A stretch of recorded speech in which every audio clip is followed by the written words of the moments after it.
Покрај намалувањето на водостојот, загадувањето и појавата на алги, Преспанското езеро денес се соочува и со заканата од инвазивни предаторски риби кои дополнително го нарушуваат екосистемот. Сончарката која потекнува од Америка и првично била внесена во Европа како аквариумска риба, е агресивен и граблив вид што се храни со подмладок и мали риби. Поради брзото размножување и лесната приспособливост, таа представува сериозна закана за автохтоните видови во Преспанското езеро.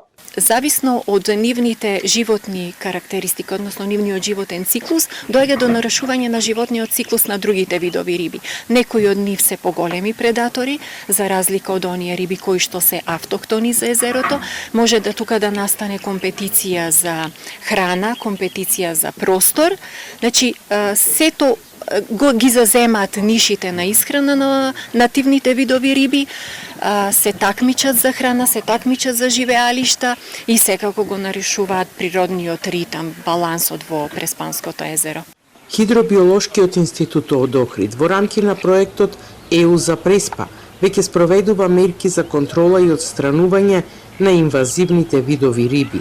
За таа цел е воспоставена соработка со концесионерот на Преспанското езеро и со локалните рибари кои учествуваат во изловот. Што правиме ние со тој излов? Например, не е само едноставно изловување, да кажеме, на сончарката, па оставање или фрлање на брегот на езерото, меѓутоа со помош на компанија ние ќе најдеме начини, нови методи да ги третираме, да го третираме тој улов, било да е тоа за преработка, за компостирање или да е некој друг вид изнаоѓање решенија за производство на биогаз и ред други мерки.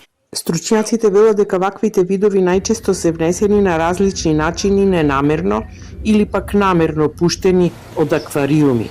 Токму затоа е неопходно навремено да се реагира, а со спроведувањето на овие мерки се очекува да се намали влијанието на инвазивните видови и да се зачува природната рамнотежа во еден од најзначајните и најбогати езерски екосистеми на Балканот.